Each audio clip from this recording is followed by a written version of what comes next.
I'm so ashamed of my crime. This will never end for me. I'll never forget what I've done, and no matter what, I'll always try to be a good person, whether I'm in prison or not.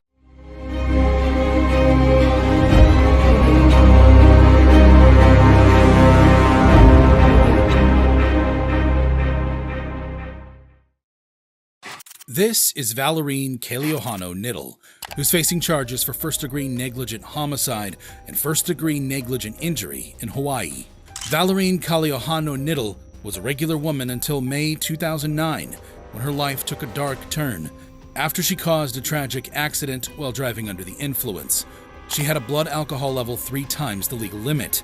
As she raced down the road, her speeding truck lurched through a red light, colliding with a car carrying 17-month-old Aaliyah Braden and her mother, Mavelyn. The impact was catastrophic. Aaliyah lost her life in the accident, and her mother was left with critical injuries. It was a heartbreaking scene that left everyone in shock and disbelief. Outside the court, Wayne Braden tearfully expressed how much he missed his precious daughter while clutching her blanket. Her scent is gone. You can't smell her anymore. She's gone. Although the loss was heartbreaking, the events in court will melt the hardest of hearts. In court, Wayne Braden, Aaliyah's father, held a photo of his beloved daughter with a heavy heart. He expressed his grief and anger at the court.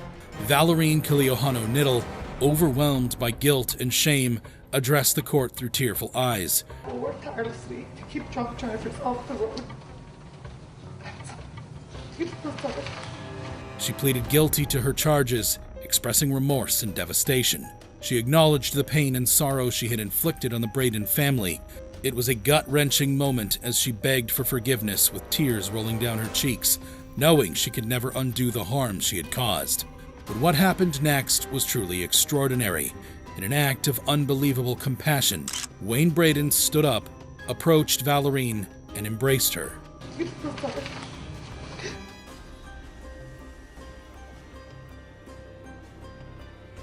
The courtroom was filled with tears as the power of forgiveness and understanding took center stage. Even the judge, Elizabeth Strantz, was moved by this exceptional display of humanity. In the end, Valereen Kaleohano-Knittle received a sentence of 10 years in prison for her actions. She was also asked to pay restitution costs for medical expenses and funeral arrangements. Valereen Kaleohano-Knittle is now living a sober life and swore her commitment to preventing others from making the same mistakes. Valereen Kaleohano-Knittle's actions were because of her intoxication, and her apology seemed sincere. However, some convicts are rather shocked by the reaction of the victims' families to their apology, like in the case of Trey Alexander Relford.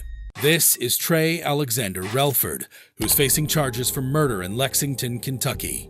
Trey Relford played a part in the tragic death of pizza delivery driver Salahuddin Jitmood. In April of 2015, Salahuddin Jitmood, a Pizza Hut delivery driver, was brutally stabbed to death and robbed at an apartment complex in Lexington. It was a senseless act of violence that shook the neighborhood.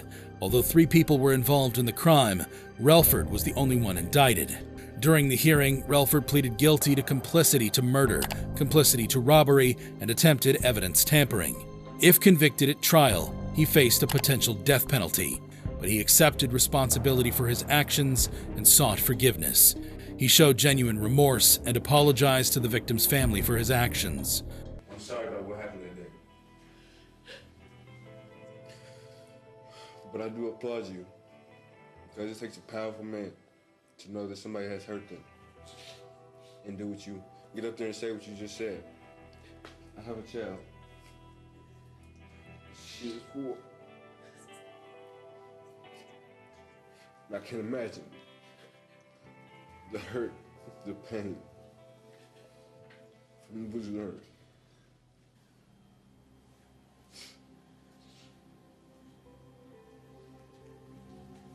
Just touch it like you do. When I thank you for your forgiveness.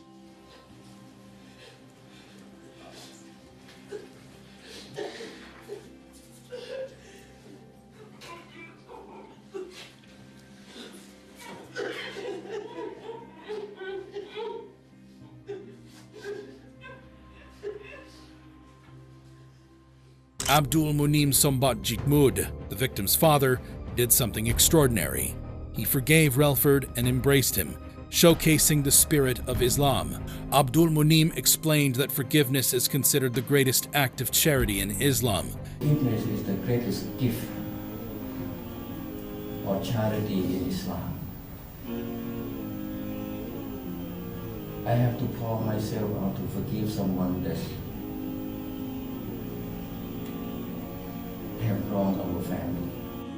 He believed that forgiving Relford was opening the door to God's forgiveness. In a heartfelt moment, he encouraged Relford to embrace a new chapter of a good life. Blame the devil who misguiding you and misleading you to do such a horrible crime. No, I don't blame you. I'm not angry at you at all. The courtroom was filled with astonishment as Abdul Munim Jitmud took the stand to deliver a victim impact statement. He expressed that he held no anger toward Relford, but instead directed his frustration at the devil who had influenced him to commit such a heinous crime. Moved by compassion, he also forgave Relford on behalf of his son and his late wife. Forgive you on behalf of Salahuddin and his mother. The unexpected forgiveness in the courtroom touched the hearts of everyone present. Even the judge was not left out. I think this may be a good time to take a break. Thank you. There was no dry eye in the gallery. It was an extraordinary display of compassion and mercy. Even Relford's mother expressed gratitude for the Jitmud family's forgiveness and offered her condolences. I am deeply sorry for your loss. And I thank you so much for comforting me and my family, because I was shocked. Despite the act of forgiveness, the prosecutor emphasized that it did not absolve Relford of his responsibility. The evidence pointed to his significant involvement in planning the robbery and carrying out the murder. He even took steps to avoid detection by downloading an app to conceal his cell phone number. In the end, Judge Kimberly Bunnell sentenced Relford to 31 years in prison.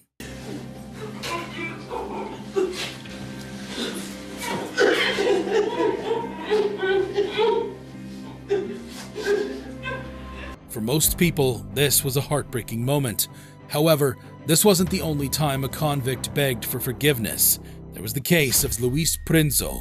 This is Luis Prinzo, who's facing charges for killing 2 people while driving intoxicated. In 2012, Prinzo, just 24 years old at the time, was driving under the influence of painkillers, anti-anxiety medications, and marijuana.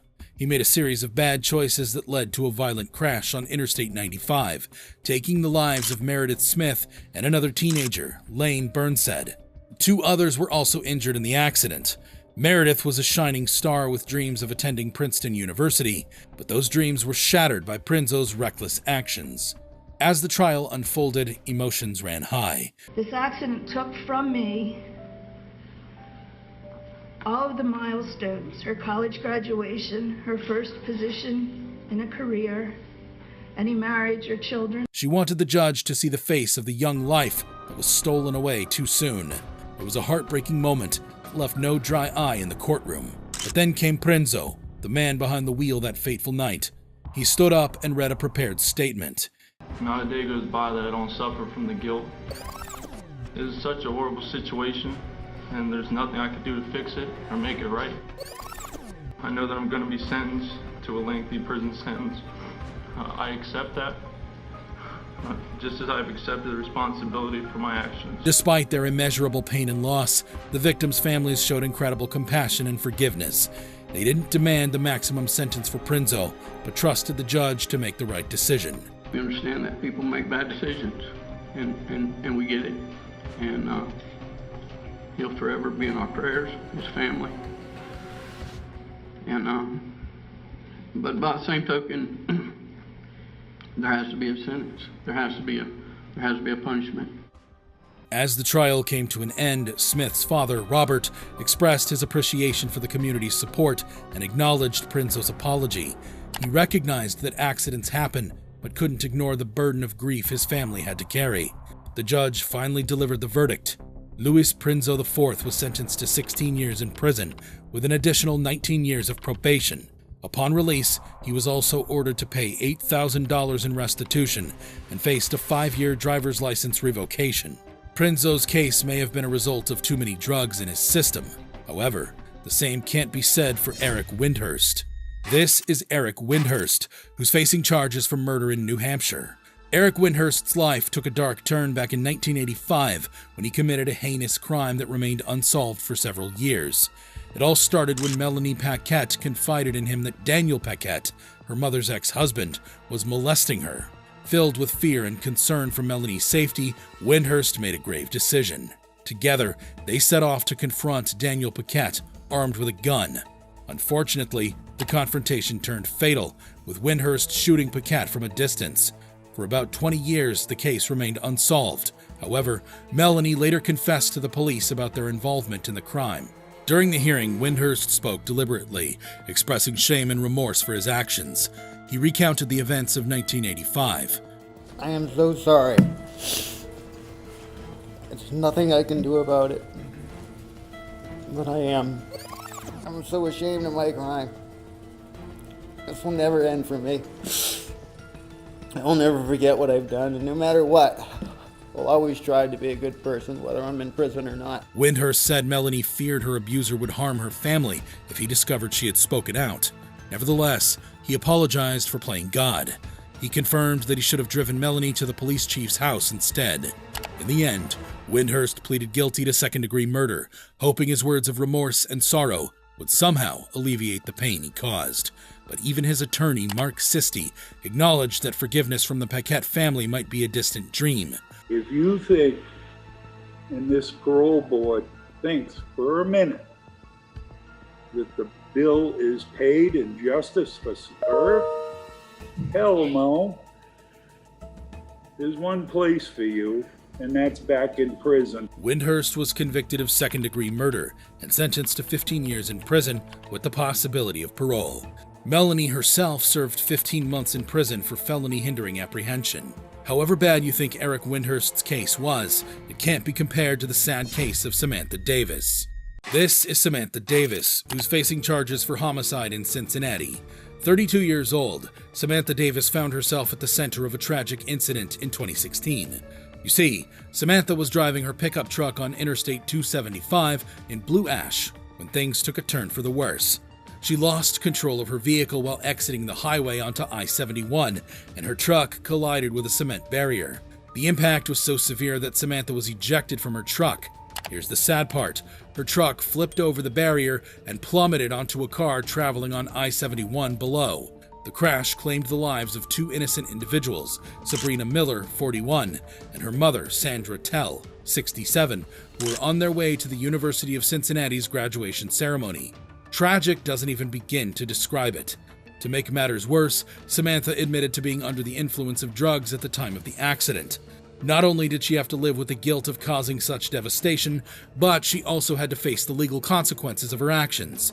Samantha faced 2 counts of aggravated vehicular homicide and 2 counts of aggravated drug possession. During the trial, the teary-eyed Samantha Davis seized the opportunity to address the court and apologize for her actions' tragic consequences. I want to apologize to both your family and mine for the ripple effect this has caused.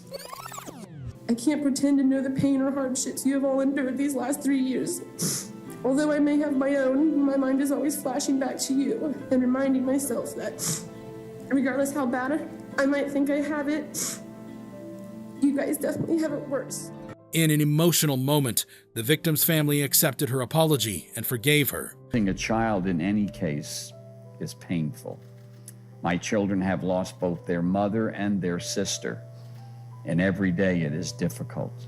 I live with the knowledge that I will not get to hold her or to hug her or to hear her say to me, "Hey, Dad," when she greeted me. I want Miss Davis to know I do not hate her. I have forgiven her. I think justice, however, needs to be served. I've gone through many emotions in regards to Samantha Davis.